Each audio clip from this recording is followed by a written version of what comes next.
ஓம் முருகா போற்றி. ஓம் சரவண பவ. என் அன்பு குழந்தையே, உனக்கு மிக பெரிய சக்தி உனக்குள்ளே ஊடுருவப் போகிறது. அது உன் வாழ்க்கையை அழகாக மாற்றப் போகிறது. நீ என்னுடைய குழந்தை. இன்று உன்னுடைய அனைத்து பிரச்சனைகளையுமே அது தீர்க்கப் போகின்றது. நீ கவலைப்படாமல் சந்தோஷமாயிரு. நான் பார்த்து கொள்கிறேன். என்னுடைய துளசி மாலைக்கு எவ்வளவு பெரிய மகிமை இருக்கிறது என்பது உனக்கு தெரியுமா? நிச்சயம் அந்த மகிமையை நீ உணர்ந்து கொள்வாய். உன்னுடைய வீட்டில் தேவை என்பதே இல்லாமல் போகும். உணவு, உடை, இன்னும் ஒரு அத்தியாவசிய தேவைகளுக்கான பஞ்சமே இருக்காத அளவிற்கு அது பல சக்திகளை உனக்குள்ளே கொண்டு வரப்போகின்றது. பல மகிமைகளை அது புரிய போகின்றது. இந்த பிரபஞ்சத்தில் சத்தியத்தை பாதுகாப்பதும் தர்மத்தை நிலைநாட்டுவதும் என் பணி. உன் பலவீனத்தை விரட்ட, உன்னை ஊக்கப்படுத்தவும், உன் வழியில் உள்ள தீமைகளை விரட்டவும், உனக்கு வலிமையை அளிக்கவும் நான் இருக்கிறேன். உன் பிராமணத்தை நிறைவேற்றி அழியாமல் இருக்க உனக்கு நான் வழிகாட்ட நான் இருக்கிறேன். நம்பிக்கையோடு இரு. என் பக்தர்களின் வீட்டில், என்னுடைய உண்மையான பக்தர்களின் வீட்டில் உணவு, உடை என்று எதற்குமே குறைவே இருக்காது. இதை என் உறுதியாக எடுத்துக்கொள்ளுங்கள். என்னுடைய சத்திய வாக்காக எடுத்துக்கொள்ளுங்கள். உங்கள் ஆசைகள் தளர்ந்து போகும்போது தானாகவே உங்களுடைய மனம் கடவுளை நோக்கி திரும்பிவிடும். நானே உனது ஆதாரமாக இருக்கும்போது நீ யாரை தேடிக்கொண்டிருக்கிறாய்? உன் ஜீவனே நான் என்பதை உணர்ந்து கொள். என்னை சிக்கென பற்றிக்கொள். உனது கவலைகள் யாவுமே பறந்தோடிவிடும். உனக்கான தேடுதலுக்கான வழியை கிடைக்கப் பெறுவாய். இதுவா அதுவா, எது சரி என்று மயங்கும்போது எது பிறர்க்கு நன்மை அளிக்குமோ அதன் வழி செல்லல் வேண்டும் என்பதை நீ உணர்ந்து கொள். கர்ம வினைகளின் விளைவாக வாழ்க்கையில் நடப்பது நடக்கட்டும். அதை நம்முடைய மனம் உறுதியாக எதிர்கொள்ளட்டும். ஆனால் சாயியின் பாதங்களில் மேல் நமக்கு இடைவிடாத அன்பும் பக்தியும் என்றென்றுமே நிலவட்டும். அவருடைய புனிதமான உருவம் நமது கண்களின் எதிரில் எப்போதுமே இருக்கட்டும். சாயியின் லீலை ஆழங்காண முடியாதது, கற்பனைக்கு எட்டாதது. அவர் தனது பக்தனுக்கு செய்யும் உபகாரத்திற்கும் அற்புதத்திற்கும் எல்லையே கிடையாதது. ஸ்ரீ சாயப்பாவின் நேரடியான தரிசனத்திற்கு கொடுத்து வைக்காத எளிய ஆத்மாக்களின் கண்களுக்கு விருந்தாகும் சிறந்த வழிபாடே ஸ்ரீ சாயி தத்சரித உபதேச பொன்மொழிகளாகும். சாய்பாபாவின் அறிவுரைகளும் இயற்கையானதும் எல்லையற்றதுமான தன்னுணர்வு கருத்துக்கள் அடங்கிய களஞ்சியமே ஸ்ரீ சாய் தத்சரிதம். இதை தினமும் படிப்பவர்களை இம்மை மறுமை சுழற்சியிலிருந்து விடுவித்து இரண்டிலும் பாபா பூரண சந்தோஷமாக்குவார். இது பாபாவினுடைய விருப்பம், என் விருப்பம். நீ எல்லாவற்றிலும் வாழ்ந்து சுகப்பட வேண்டும் என்பது என்னுடைய விருப்பம். அதற்கு உன்னை நீ தயார்படுத்தும் வேளையில் இப்போது நான் ஏற்பட்டிருக்கிறேன். என்னை நோக்கி முதலில் நீ ஓரடியை எடுத்து வை. என்னை நம்பி நீ ஓரடியை எடுத்து வைத்துப்பார். அடுத்து மற்றதை நான் பார்த்து கொள்கிறேன். நீ என்ன தவறிழைத்தாய் வருத்தப்பட? உன்னை ஏமாற்றியவர்களே நம்பிக்கையோடு செயல்படும் போது நீ இன்னும் அதீத நம்பிக்கையோடு செயல்பட வேண்டுமல்லவா? அதை நீ உணர்ந்து கொள். என்னை நோக்கி முதல் அடியை எடுத்து வை. உன்னை நான் தவறான பாதைக்கு அழைத்துச் செல்ல மாட்டேன். படுகுழியிலும் வீழச் செய்ய மாட்டேன். கவலைப்படாமல் என்னை நோக்கி வா. ஓரடியை எடுத்து வை. மலையின் உச்சியில் உன்னை வைத்து அழகு பார்க்க. உன்னுடைய பிரச்சனைகளை தீர்க்க யாரும் இல்லை என்று கவலைப்பட்டு கொண்டிருந்தாய் அல்லவா? உன்னுடைய அனைத்து பிரச்சனைகளையுமே நான் தீர்க்கப் போகின்றேன். அதற்கான நேரத்தையும் நான் குறித்து விட்டேன். உன்னுடைய கவலைகளை நான் போக்கப் போகின்றேன். உன்னுடைய துன்பங்களை நான் நீக்கப் போகின்றேன். உனக்கு இன்பத்தை வர வைப்பதற்கான, சந்தோஷத்தை கொடுப்பதற்கான நேரத்தையும் நான் குறித்து விட்டேன். முழுவதும் கேள். நீ மகிழ்ச்சியில் துள்ளி குதிப்பாய். சந்தோஷ மலையில் நனையப் போகின்றாய். நீ கவலைப்படாமல் சந்தோஷமாயிரு. எல்லாவற்றையுமே நான் தீர்த்து வைக்கின்றேன். மாற்றங்கள் நிறைந்த இந்த உலகனில் பிறப்பிலும் இறப்பிலும் அன்பிலும் அருளிலும் மாறாத கடவுள் நான் தான் என்பது உனக்கு தெரியும் அல்லவா? ஆயுளெல்லாம் என்னுடைய திருவடியே சரணம் என்று கிடைக்கின்றாய் அல்லவா? உன்னை நான் எப்படி விட்டு விடுவேன்? வாழ்க்கையில் ஜெயித்திட முயற்சிகளும் உழைப்புகளும் மிக அவசியமல்லவா? நானும் உழைக்கின்றேன், நானும் முயற்சிக்கின்றேன். பிறகு ஏன் எனக்கு வெற்றி என்னும் கிரீடத்தை ஏன் என்னால் சூட முடியவில்லை என்றுதானே கேட்கின்றாய்? உன் உழைப்பும் முயற்சியும் உண்மைதான். ஆனால் வெற்றி என்ற பூக்களை பறிக்க சில முட்களிடம் நீ காயப்பட்டுத்தான் ஆக வேண்டும். காயப்பட வேண்டும் என்பதை விட வாழ்வின் இன்னொரு பக்கம் இருக்கும். அதற்கு தோல்வி என்ற மிக பெரிய பாடத்தை அது கற்றுத்தரும் என்றே நீ எண்ண வேண்டும். உன்னுடைய வெற்றிக்கு நடுவில் உனக்கு ஏன் இந்த சறுக்கல் தோன்றுகிறது என்று யோசித்து பார்த்தாயா? மன வலிமையை சோதிப்பதற்கே அது நடத்தப்படுகிறது என்பதை நீ உணர்ந்து கொள். மன வலிமையுடன் நீ போராடி அதற்கான துணிச்சலை கொண்டு அவற்றுக்கு வரும் தடையை எல்லாம் நீ எதிர்த்து பொறுமையும் நிதானத்துடனும் கூடிய நம்பிக்கையுடன் நீ செயல்பட்டால் அந்த அகிலமே உனக்கு கிடைத்த வெற்றி என்ற உணர்வை நீ நிச்சயம் அடைவாய். உனக்கு வரும் கஷ்டங்களால் அந்த நேரத்தில் மனசுமை உனக்கு அதிகமாகத்தான் தெரியும். ஆனால் நீ மனம் தளராது நின்றால் உனக்கு வெற்றி தானே கிடைக்கும். யாரும் எனக்கு துணை இல்லை, நற்கதியாய் நடுவில் நிற்கிறே என்று உணர்கின்றாய் நீ. அவ்வப்போது நடுவில் எந்த துணை இல்லாமல் நிற்கதியாய் நிற்கிறேன் என்ற எண்ணத்தை நீ மறந்து ஒரு நிமிடம் கண்மூடி மன அமைதியுடன் எதையும் யோசிக்காமல் சாந்தமாக மாறி அமைதியான சூழலை உனக்குள்ளே நீ கொண்டு வா. அந்த நிமிடம் நீ நிற்கின்றது எங்கு என்று பார். என்னுடைய கைப்பிடி உன்னை பிடித்து கொண்டிருக்கும். உன்னை நான் என்ற உன்னை வணங்கும் கடவுள் தாங்கிக் கொண்டிருக்கின்றேன் என்பதை மனதார நீ ஒப்புக்கொண்டால் போதும். எதிர்த்து நிற்பாய். என்ன வந்தாலும் துணிச்சலாக நிற்பாய். உன்னை நிச்சயம் நல்வழிப்படுத்துவேன். உனக்கான நல்ல வழிகளை உனக்கு காமித்து கொண்டே இருப்பேன். வெற்றி அங்கு நிறையவே இருக்கும். அதற்கு நான் பொறுப்பு. உன்னுடைய பிரச்சனைகளை, கடன் சுமைகளை எல்லாம் நீக்குவதற்கு நான் ஒரு சரியான நேரத்தை குறித்து வைத்திருக்கேன் என்று சொன்னேன் அல்லவா? எண்ணிக்கொள்.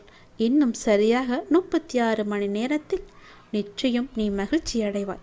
உன் கஷ்டங்கள், கவலைகள், துன்பங்கள் எல்லாமே ஓடி மறைந்து உன் இன்பம் வருவதற்கான சரியான நேரம் இன்னும் 36 மணி நேரத்தில் அது உன் கையில் வந்து சேரும். கவலைப்படாமல் நம்பிக்கையோடு இரு. என்னை வரவேற்க தயாராக இரு. ஏனென்றால் உனக்கான இன்பத்தை கொண்டு வருவது நான் தான். உன்னை தேடி நான் வரப்போகின்றேன். உன்னை நிச்சயம் பாதுகாப்பேன்.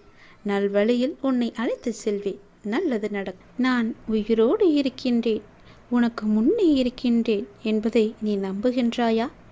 உனக்கு வேண்டிய உதவிகளையெல்லாம் நான் செய்து கொண்டிருக்கிறேன் என்று என்னை முழுமையாக நம்பிக்கொண்டிருக்கின்றாயா? உன்னுடைய கவலைகளை போக்க நான் ஓடி வருகிறேன் என்றும் உன்னுடைய துன்பத்தில் கை கொடுக்க நான் வந்துவிட்டேன் என்றும் நீ நம்புகின்றாயா இல்லையா? நான் இருப்பது உண்மை என்றால் உடனே எனக்கு பெயரிட்டு என்னை கூப்பிடு. அப்பா என்று கூப்பிடு. அம்மா என்று கூப்பிடு. தாயே, தந்தையே என்று உனக்கு எப்படி தோன்றுகிறதோ அப்படியே என்னை கூப்பிடு. நான் ஓடி வந்து உன் முன்னால் நிற்பேன். நான் எங்கே இருக்கிறேன் என்று தேட வேண்டாம். நான் இங்கேதான் இருக்கின்றேன். உனக்காக என்பதை எப்போதுமே நீ நினைவில் வை. மற்றவர் உங்கள் பக்தியை பற்றி என்ன சொன்னாலும், நீங்கள் என்னை எப்படி உணர்ந்தாலும், எப்போதும் உனக்காக ஒரு குறிப்பிட்ட இடம் என்னுடைய மனதில் நான் வைத்திருக்கிறேன். என்னுடைய மனதில் உனக்கென்று ஒரு இடம் உண்டு. உனக்காக எப்போதுமே நான் இங்கே தான் இருக்கின்றேன். நீங்கள் கீழே இறங்கும்போது உங்கள் கையை பிடித்து கொண்டு நான் மேலே அழைத்து வந்து விடுகிறேன். கீழே என்பது பெரிய ஆபத்தானது. அங்கே இருந்து உன்னை கை தூக்கி விடுவது நான் தான். வாழ்க்கையில் எதுவுமே இப்படியே நடந்து விடுமோ, இப்படியே போய்விடுமோ என்று ஒருபோதும் நினைத்து விடாதே. எதையும் மாற்றி கொடுக்க எனக்கு தெரியும். அந்த கடவுளுக்கு ஒரு நொடி போதும். கவலையாகவே இருக்காதே. எல்லாமே இறைவனுக்கு தெரியும் என்று நம்பி ஒவ்வொரு பொழுதையுமே தொடங்கிப்பார். உன் வாழ்க்கை மிகவும் நன்றாகவே இருக்கும். எத்தனை கஷ்டம் வந்தாலும் கவலைப்படக்கூடாது. முதலில் உன் கூட நான் இருக்கின்றேன் எப்போதும். நீ இதுவரை சில தினங்களை தடைகளாக நினைத்து வந்தாய். சில நேரங்களை தடைகளாக நினைத்து வந்தாய். அது எல்லாம் எதுவும் ஒன்றுமில்லை. ஆனால் இன்று முதல் அது போன்ற தினங்களில் உள்ள தடைகள் எல்லாமே நீங்கு போகின்றன. நீ நினைத்தது எல்லாமே நேர்மறையாக மாறப்போகின்றன. உன் மனதில் உள்ள எதிர்மறை எல்லாம் நீங்கி நேர்மறையை உனக்குள்ளே நான் கொண்டு வந்து விட்டேன். வரும் காலங்களில் அவைகள் எல்லாம் உன் தடைகளை நீக்கப் போகின்றன. வெற்றி தருவதை நீ காணப்போகின்றாய். உன் இல்லத்தில் எதிர்மறையாகவே பதிந்துவிட்ட அத்தனை கால கஷ்டங்களும் இனி ஒன்றன் பின் ஒன்றாக மாறப்போகிறது. உனக்குள் அது போன்ற சூழலிலும் நேர்மறை துளிர்விட்டு மேலே எழும். அதை உன்னை வழிநடத்தி உனக்கு நிச்சயம் வெற்றியையே தரும். உன்னுடைய வாழ்க்கையில் சில நேரம் சுமை அதிகரிக்கும் போது கடவுளின் கரங்கள் உன்னை சுமந்து கொண்டு இருக்கிறது என்பதை நீ மறந்து விடாதே. நீ தூங்கும்போது உனக்கே தெரியாமல் உன் அருகில் இருப்பது யார்? நான் தான். உன் கூடவே இருந்து உன்னை ஆசீர்வதித்து கொண்டிருக்கிறேன். எல்லா நேரமும் நல்லது நடக்கும் உனக்கு. உனக்கு எப்போதெல்லாம் என்னை அழைக்க வேண்டும் என்று நினைக்கின்றதோ அப்போதெல்லாம் என்னை அழைத்து விடு. உனக்காக நான் ஓடி வருகிறேன். அதற்காக நேரம் காலமெல்லாம் நீ பார்க்க வேண்டாம். இரவும் பகலும் எப்பொழுதெல்லாம் நேரம் கிடைக்கின்றதோ எவன் ஒருவன் என்னை பற்றி நினைத்து வருகின்றானோ அவன் இனிப்பும் சர்க்கரையும் போல, அலையும் கடலும் போல, கண்ணியும் மொழியும் போல என்னுடன் நான் முழுமையாகவே இணைக்கின்றான். அப்படிப்பட்டவன் எதற்காகவும் எங்கேயும் பயப்பட வேண்டிய அவசியமே இல்லை. என்னை நீ மனதார அழைத்த பின் நீ அமைதியாக இருக்க வேண்டியது மட்டுமே உன்னுடைய வேலை. உன்னுடைய சோகம், உன்னுடைய கண்ணீர், உன் மனவலி, உன் மனவேதனை அனைத்தையும் நான் அறிவேன். நீ எதற்கும் கவலைப்படாதே. உனக்கான நிம்மதியை நான் நிச்சயம் உனக்கு தருகிறேன். நீ எப்போது வேண்டும் என்று கேட்கின்றாயோ அப்போதே உனக்காக எல்லாவற்றையும் செய்து தர நான் ஆவலாக காத்திருக்கின்றேன் தங்கமி. நீ கேட்டது எல்லாம் உடனே கிடைக்க வேண்டும் என்று அவசரப்படாதே. பொறுமையாக காத்திரு. உனக்கு தர வேண்டிய நேரம் என்று ஒன்று இருக்கிறதல்லவா, அப்போது அது சரியாக உன்னிடத்தில் வந்து சேரும். அதுவரை நீ பொறுமை காத்து அமைதியாகத்தான் இருக்க வேண்டும். இந்த உலகில் எதுவுமே யாருக்கும் நிரந்தரமல்ல. கஷ்டங்கள் ஆனாலும் சந்தோஷங்கள் ஆனாலும் எல்லாமே வந்த வழி எதுவோ அதே வழியில் திரும்பத்தான் போகும்.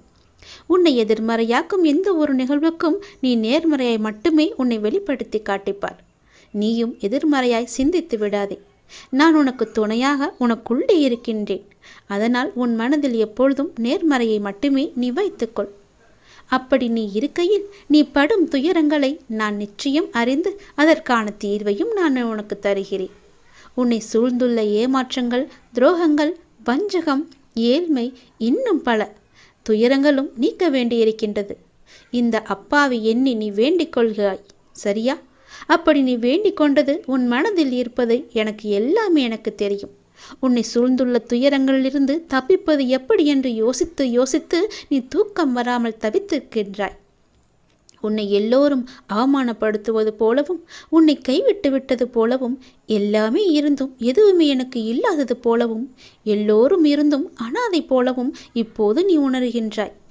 என் அன்பு குழந்தையே, அனைத்தையும் நான் அறிவேன். வாழ்க்கையில் நீ பயணிக்கும் வழியில் என் துணை நிச்சயமாகவே உனக்கு இருக்கும். அதை பற்றிய சிறு சந்தேகம் கூட உனக்கு வேண்டாம். உன் வேண்டுதல்கள் எல்லாம் பலிக்கும். உனக்கு எல்லா சூழ்நிலைகளிலும் நான் துணை இருந்து நீ காத்து வருவேன்.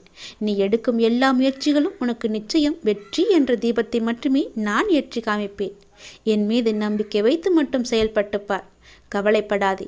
எப்பொழுதும் உன் கூட இருப்பது உன்னுடைய அப்பா நானே. எல்லாம் நல்லதே நடக்கும். மனதளவில் உடைந்திருந்த எனக்கு ஒரு மருந்தாக, ஒரு உறவாக, ஒரு உயிராக அந்த அப்பாவே எனக்கு கிடைத்தார் என்பதை என்னால் வெறும் வார்த்தைகளால் சொல்ல முடியாத, விவரிக்க முடியாத ஒன்று. எத்தனை வேதனைகள் என் மனதில், எத்தனை சங்கடங்கள் என் மனதில், எத்தனை பிரச்சனைகள் என்னை சூழ்ந்திருக்கும் போது எனக்கு ஆதரவாக கை கொடுத்து தூக்கிவிட்டது என்னுடைய அப்பா. எனக்கு அவர் சொன்ன வார்த்தைகள்: தேவையில்லாமல் உன் உடம்பை நீ வருத்தி கொள்ளாதே. தேவையில்லாமல் உன் மனசை நீ வருத்தி கொள்ளாதே. நீ உன் வாழ்க்கையில் இப்பொழுது தத்தளித்து கொண்டிருக்கிறாய் என்பது எனக்கு தெரியும். உன்னை எனது கரம் கொண்டு இறுக பிடித்து காப்பாற்றி கொண்டிருக்கிறேன் என்பதும் எனக்கு தெரியும். அது உனக்கும் புரியும் என்று நான் நினைக்கிறேன். இன்னும் சில நாட்களில் அனைத்துமே மாறப்போகின்றது. உன்னுடைய துன்பங்கள், துயரங்கள் எல்லாமே முடிவுக்கு வரப்போகிறது. உன்னுடைய மிகப்பெரிய பணப்பிரச்சனை தீரப்போகிறது. உன்னுடைய மிக கஷ்டமான கடன் பிரச்சனை கூட அது முடியப் போகிறது. அதற்கான நேரத்தையும் காலத்தையும் நீ தொட்டு விட்டாய் தங்கமி. நிதானமாக யோசித்து மட்டும் நீ செயல்படு. எந்த விஷயத்திலும் நீ அவசரப்படாமல் பொறுமையாக இருக்க வேண்டும். உன்னை விட்டு யார் விலகினாலும் அதையே நினைத்து நீ கவலைப்பட்டு கொண்டிருக்காதே. எல்லாமே நன்மைக்கு என்று நீ எடுத்துக்கொள். யார் உன்னை வெறுத்தார்களோ, யார் உன்னை உதாசீனப்படுத்தினார்களோ, யார் உன் நம்பிக்கையை கெடுத்தார்களோ அவர்கள் முன் நீ மென்மேலும் வளர்ச்சி அடைந்து உன் வாழ்க்கையை செம்மையாக மாற்றி காட்ட வேண்டும் அல்லவா? அப்படி இருக்கும்போது நீ எப்பொழுதும் இதே போல சோர்வாக இருந்தால் என்ன அர்த்தம்? அவர்களை மேலும் மேலும் உன்னை துன்புறுத்தத்தானே ஆசைப்படுவார்கள். அவர்களுக்கு முன்னால் நீ வாய்விட்டு சிரித்துப்பார். அவர்கள் உன்னை பார்த்து எப்படி இருக்கிறார்கள் என்று நீயே கண்கூடாக பார்க்க போகிறாய். அவர்கள் முன் நீ வளர்ச்சி அடைந்து உன் வாழ்வில் வெற்றி பெறப் போகிறாய் என்ற வைராக்கியத்தோடு நீ செயல்பட வேண்டும். கவலைப்படாமல் இரு, நான் இருக்கின்றேன். உனக்கு மிகவுமே கொடியது என்ன என்றால் கோபம்தான். அந்த கோபம் உனக்கு வேண்டவே வேண்டாம். உன்னை என் உயிராய் நான் காத்து கொண்டிருக்கின்றேன். சோதனை காலம் என்பது எல்லோருக்கும் வரத்தான் செய்யும். சோதனை காலம் வரும்போது நீ பயப்படாமல் இருக்க வேண்டும், கலங்காமல் இருக்க வேண்டும். தந்தை தன் பிள்ளைகளை கண்டித்து நடத்துவதைப் போல இறைவனான நானும் நான் நேசிக்கின்றவர்களை கடிந்து நடத்துகிறேன். இதை புரிந்து கொண்டு நீ நடக்கும்போது நான் உன்னை என் பொறுப்பில் எடுத்துக்கொள்வேன். கவலைப்படாதே. அப்பா என்னை திட்டுவிட்டாரே, மிகவும் வருத்தப்பட வைக்கிறாரே என்று நீ சோர்ந்து போகாதே. நான் உன்னை கைவிட்டு விடவே மாட்டேன். நான் உன்னோடு எப்போதுமே இருப்பேன். பயப்படாமல் மட்டும் இரு, கலங்காமல் மட்டும் இரு. நீ பலம் கொண்டு திடமான மனதோடு நீ எழுந்து வர வேண்டும். உன்னை ஒருபோதும் நான் கைவிட்டு விட மாட்டேன் என்ற நம்பிக்கை உனக்குள் அச்சாணியாக பதிந்திருக்க வேண்டும். உன்னை விட்டு விலகவே நான் மாட்டேன் என்பதை நீ நம்ப வேண்டும். அப்பா என்னை கைவிட்டு விட மாட்டார் என்ற நம்பிக்கை உனக்குள்ளே இருக்க வேண்டும். அப்போது அந்த கலக்கமானது, உன்னுடைய பயமானது உன்னை விட்டு தூர ஓடிவிடும். எது வந்தாலும் நீ கலங்காதே. சோதனையை தருகின்ற நான் அதை தாங்கும் சக்தியையும் நான் உனக்கு தருவேன். அதுக்கு தப்பிக்கும் வழிகள் பலவற்றையும் நானே உருவாக்கி தருகிறேன். பிறகு ஏன் வருத்தம்? உனக்கு பின்னால் இருப்பது யார் என்று தெரியாதா? தெரிந்தும் இப்படி அமைதியாக இருப்பதற்கு எதற்காக? உனக்கு பின்னால் இருப்பது நான் தான். உன்னை என்றும் கைவிட்டு விட மாட்டேன். உன்னை கீழே விழும்படி நான் அமைத்து தர மாட்டேன். நீ விழும்போது உன்னை தாங்கி பிடிக்கவே உன் பின்னால் நான் இருக்கின்றேன். எதற்கும் நீ பயப்படாத இரு. எப்போதும் எல்லாவற்றுக்காகவும் சந்தோஷமாகவே இருக்க பழகிக்கொள். உன்னை எப்பொழுதும் நீ சந்தோஷமாகவே வைத்துக்கொள். நான் உன்னோடு இருப்பதால் நீ அனைத்திலுமே ஜெயிக்கப் போகின்றாய். நான் உனக்கு ஜெயம் தருவேன். கஷ்டம் வந்தால் துவண்டு போகாதே. அது உன் பூர்வ ஜென்ம கர்மா. இன்பத்தை எவ்வாறு சந்தோஷமாக ஏற்கின்றாயோ அதுபோல கஷ்டத்தையும் மகிழ்ச்சியுடன் ஏற்று என் மீது போட்டுவிடு. நான் பார்த்து கொள்கிறேன். உனக்கு துணையாக உன்னுடைய அப்பா நான் எப்போதுமே இருப்பேன். உன் வீட்டிற்கு வந்துவிட்டேன். என்னுடைய வரவால் உன் வேதனைகள் காணாமல் போகப் போகின்றது. உன் பேரும் புகழும் உயரப்போகின்றது. உன் உள்ளம் குளிரும் நல்ல செய்தியோடு நான் வந்திருக்கிறேன். கலங்காமல் கேள். ஏன் சோகம் உனக்கு? எதிர்காலத்தை நினைத்து நீ பயப்படுகின்றாயா? பொருளாதாரம் முன்னேறவில்லை என்று கவலைப்படுகின்றாயா? உனக்கு தேவையான விஷயங்கள் அதற்கான காலகட்டத்தில் உன்னை வந்து சேரும். அதை பற்றி நீ கவலைப்பட தேவையில்லை. உன் பொருளாதாரம் நன்றாகவே இருக்கும். கவலை வேண்டாம். நான் உனக்கு துணை இருக்கும்போது உன்னால் முடிந்த சிறு சிறு உதவிகளை மற்றவர்களுக்கு நீ செய்து வா. அடுத்தடுத்து உன்னுடைய பொருளாதாரம் நிச்சயம் மேன்மையில் முடியும். உன் வாழ்க்கை இப்போது என் கையில் இருக்கின்றது. அதை நீ நம்ப வேண்டும். உன்னை நிச்சயம் நான் உயர்த்தி காமிக்கின்றேன்.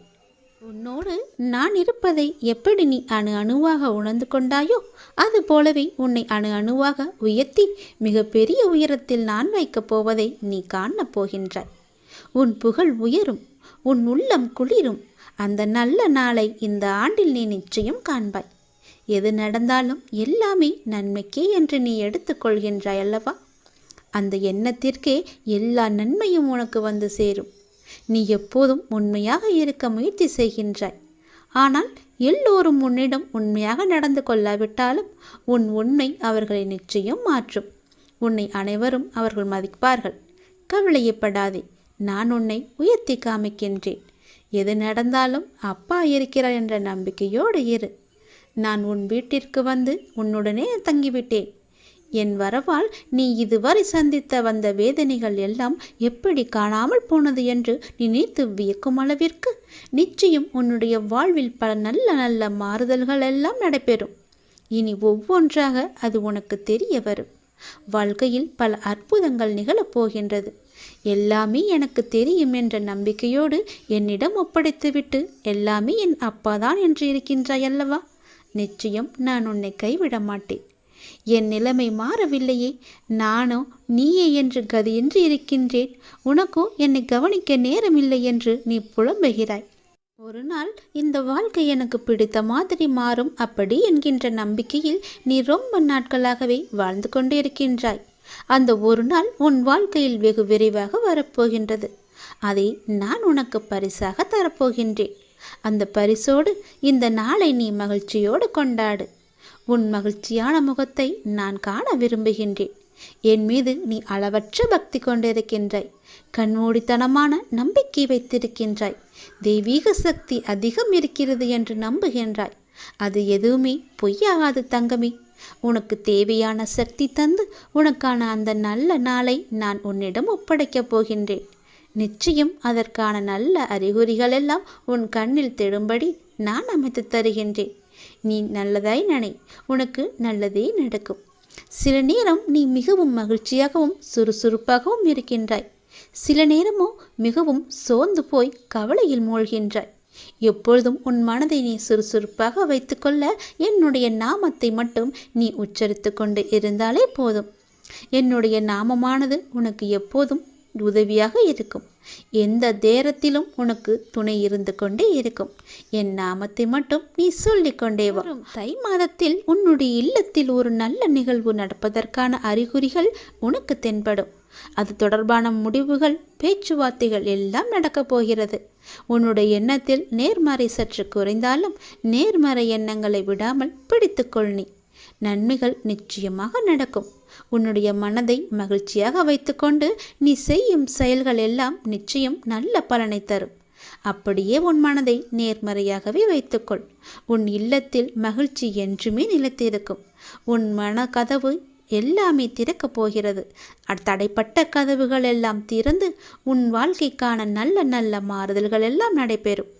நான் சொன்ன நல்ல செய்தி, நல்லது எல்லாம் அந்த நல்ல நாளை எதிர்பார்த்து நீ காத்திருக்கும் நாட்களெல்லாம் இந்த ஆண்டில் நிச்சயமாகவே நீ காணப்போகின்றாய். ஏனென்றால் இது சிவனின் வாக்கு. என் வாக்குக்கு மீறிய எதுவும் கிடையாது. நிச்சயம் இந்த சிவனின் வாக்கு உனக்கு பலிக்கப் போகிறது. நான் உன் கர்ம வினையை குறைத்து விட்டேன். உன் கர்ம வினையும் குறைந்து விட்டது. நாளையே எல்லாம் மாறப்போகிறது. நீ மனம் கலங்காமல் கேள், சந்தோஷமாகவே கேள். உன் உழைப்பையும் அன்பையும் பிறர் தவறாக பயன்படுத்தும் போதோ அல்லது பலனை பிறர் அனுபவிக்கும் போதோ நீ வருத்தப்படாதே. அவர்கள் உன் கர்மாக்களையும் பாவங்களையும் அனுபவித்து உன் கர்ம வினைகளை விரைந்து முடிக்கவே அப்படி செய்து கொண்டிருக்கின்றார்கள். நான் தான் அவர்களை அனுப்பி வைத்திருக்கின்றேன். அந்த சமயத்தில் உனக்கு வருத்தம் அளித்தாலும் உன் கர்ம வினைகள் குறைகிறது என்று நீ நிம்மதிக்கொள். எந்த சூழ்நிலையிலும் இழந்து போனதையும் தொலைத்து விட்டதையும் எண்ணி நீ மனதில் கவலை கொள்ளாதே. நடப்பவை யாவும் நன்மைக்கு என்று நம்பிக்கையுன் உன் லட்சியத்தை நோக்கி நீ முன்னேறிச் செல். எல்லாம் நன்மைக்கே என்று சொல்கிறீர்களே, ஆனால் என் வழிகள் அப்படியேதானே இருக்கின்றது. எந்த நன்மையும் எனக்கு நடக்கவில்லை என்கிறாயா? நீ கொஞ்ச நாள் பொறு. உன்னுடைய வேண்டுதல் நிச்சயம் பலிக்கப் போகிறது. நீ அனுபவிக்கும் துயரங்களையே பெரிதாக நினைத்து போராடி கொண்டிருக்கின்றாய். அது உன்னை தாக்காமல் இருக்கவே நான் இங்கு போராடி கொண்டிருக்கின்றேன். அது உனக்கு தெரிய வாய்ப்பே கிடையாது. அதனால்தான் நான் அடிக்கடி கூறுகின்றேன், முடிந்தவரை எல்லோருக்கும் நல்லதே செய்யென்று, எதற்காகவும் அஞ்சாதே என்று. ஏனென்றால் உன்னோடும் உன் குடும்பத்தோடும் நான் இருக்கின்றேனே. இன்பமும் துன்பமும் நிலையற்றவைதான். அது எல்லோருக்கும் மாறி மாறி வந்து கொண்டுதான் இருக்கும். இன்று இருப்பது நாளை மாறிவிடும். எனவே நீ மனம் கலங்காமல் இரு. இன்றைய துன்பத்தை நினைத்து நாளைய இன்பத்தை நீ தொலைத்து விடாமல் இருக்க வேண்டும். அதற்காகத்தான் சொல்கிறேன். உனது நலனை விரும்புகின்ற நான் உனக்கு நன்மையை மட்டும்தான் செய்வேன் என்பதில் நீ உறுதியான நம்பிக்கையோடு இரு. கவலையே படாதே. நான் இருக்கின்றேன். என்றும் எங்கெங்கும் எப்போதும் என்றென்றுமே உன்னோடு. உனக்கு நல்லது மட்டுமே நடக்கும். நீ என் பரிபூர்ண அருள் முழுவதையும் பெற்றுவிட்டாய். என் ஆசீர்வாதத்தையும் அன்பையும் நீ பெற்றுவிட்டாய். உன்னுடைய பக்தியால் நான் உனக்கு அடிமையாகிவிட்டேன் என் தங்கமே. என்னிடத்தில் நீ பக்தி செய்ததால் நீ வருவாய். நிச்சயம் தொண்டு செய்வாய். அதன் மூலம் நான் உன்னிடத்திலேயே நான் ஐக்கியமாகி விடுவேன். உன்னுடைய வருகைக்காக நான் காத்து கொண்டிருக்கிறேன். நீ என்னிடம் வந்து மற்றவர்களுக்கு நீ தொண்டு செய். எனக்கு தொண்டு செய்ய வேண்டாம். மற்றவர்களுக்கு நீ தொண்டு செய்தால் நான் உன்னிடத்தில் வந்து உனக்கே நான் அடிமையாகி விடுகிறேன். உன்னிடத்திலே நான் இருந்து உனக்கு வேண்டிய உதவிகளையெல்லாம் நான் செய்கின்றேன். நீயோ மற்றவர்களுக்கு உதவி செய்.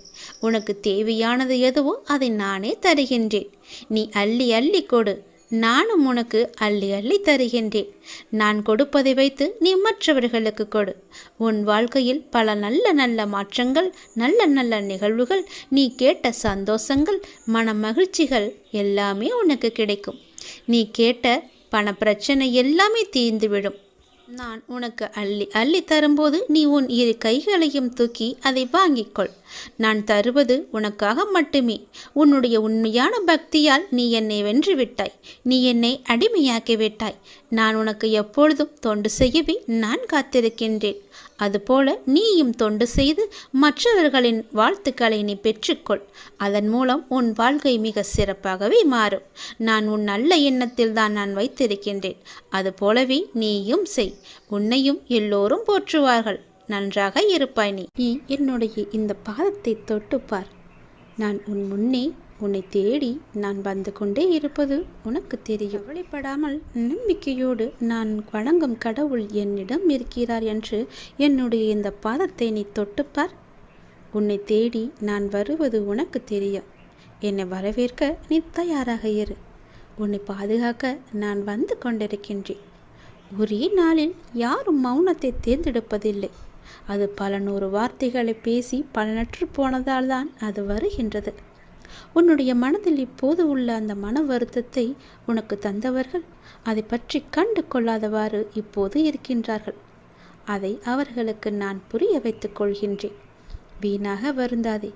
தேவையில்லாமல் நேரத்தை நீ வீணடிக்காதே. நீ இழந்ததை விட நீ இதுவரை எதையெல்லாம் இழந்தாயோ அதைவிட 2 மடங்காக நான் உனக்கு தருவேன். நிச்சயம் நடக்கும். பொறுமையாக இரு. நீ வேண்டியது உன்னை கண்டிப்பாகவே வந்து சேரும். இனி வரும் நாட்களில் உனக்கு துணையாக நான் வந்து கொண்டே இருப்பேன். முடிவுகளையெல்லாம் நிதானமாக எடுக்க பழகு. உதவிகளை யோசிக்காமல் நீ செய்து கொண்டே இரு. மற்றவர்களை நான் பார்த்து கொள்கிறேன். எல்லோரையும் புறந்தள்ளிவிட்டு உனக்கு மனதில் என்ன தோன்றுகிறதோ அதை மட்டுமே, நல்லதை மட்டுமே செய். பணிவோடு நீ இரு. உன்னை பண்பு உன்னை உயர்த்தி பார்க்கும். அன்போடு நீ இருந்து பார். அகிலமே உன்னை உயர்த்தி பார்க்கும். பக்தியோடு நீ இருந்து பார். பரமணி உன்னை உயர்த்தி நிச்சயம் காமிப்பார். அன்பில் பண்பை சேர்த்து பக்தியோடு இறைவனிடம் கையேந்தினால் வாழ்வே நமக்கு சொர்க்கம்தான். வாழ்வின் வரம் தரும் வள்ளல் அல்லவா கடவுள். என்னை யாழும் இறைவன் அல்லவா நமக்கு சொந்தம். அதனால் எல்லாவற்றிலுமே அன்பாக பழகு. விதி என்று எதையும் நீ விட்டுவிடாதே. இறைவனிடம் தொடர்ந்து நீ வேண்டிக் கொண்டே இரு. விதிக்கும் விதிவிலக்கு என்று ஒன்று உள்ளது. இறைவனின் திருவடிப்பட்டு அந்த தலையெழுத்தே மாறிவிட. அதனால் உனக்கு எவ்வளவு கஷ்டங்கள் வந்தாலும் இந்த திருவடியை நினைத்துக்கொள். இந்த திருவடியை நீ தொட்டுவிட்டால் உன் தலையெழுத்தே மாறிவிடும். உன் கஷ்டங்கள் எல்லாமே முடிவுக்கு வந்துவிடும். அந்த விதியையே முறியடிக்கும் வல்லமை என் திருவடிக்கு உண்டு. என்னுடைய திருவடியை, என்னுடைய பாதத்தை நீ இருக்க பற்றிக்கொள். எல்லாம் நன்மைக்கு எண்ணும்படியாக உன்னை கஷ்டத்திற்கு தள்ளிய சில நிகழ்வுகள் உன் வாழ்க்கைக்கு நன்மையானதாக மாறப்போகின்றது. நான் எப்போதும் என் பிள்ளைகளுக்கு காவலாய் அவர்களுக்கு எது நல்லதோ அதையே நான் செய்வேன். என்னை இந்த அளவுக்கு தீவிரமாக வணங்கும் உனக்கு நன்மையை செய்யாமல் இருப்பேனா? நிச்சயம் நன்மையே செய்வேன். கடந்த 1 வருடமாக நீ பட்ட துன்பம் எது சொல்லி மாளாதே. துன்பத்திற்கு மாற்றாக இன்பங்கள் உனக்கு இனி கிடைக்கப் போகிறது. உன்னுடைய வாழ்வில் எல்லாமே மாறப்போகின்றது. நல்லது நடக்கப் போகிறது. ஒரு புதிய பரிமாணம் உன் வாழ்க்கையில் நுழையப் போகிறது. அது உன் வாழ்க்கையை அழகாக மாற்றப் போகிறது. நேர்மறை எண்ணங்கள் அங்கு நிறையவே இருக்கும். நேர்மறை சூழல்கள் அங்கு அதிகமாகவே இருக்கும். உனக்கு எப்போதும் அது துணை இருந்து கொண்டே இருக்கும். நீ என்னுடைய பிள்ளை. என் பாதத்தை நீ இருக்க பற்றி கொண்டால் துன்பம் கூட தூர ஓடிவிடும்.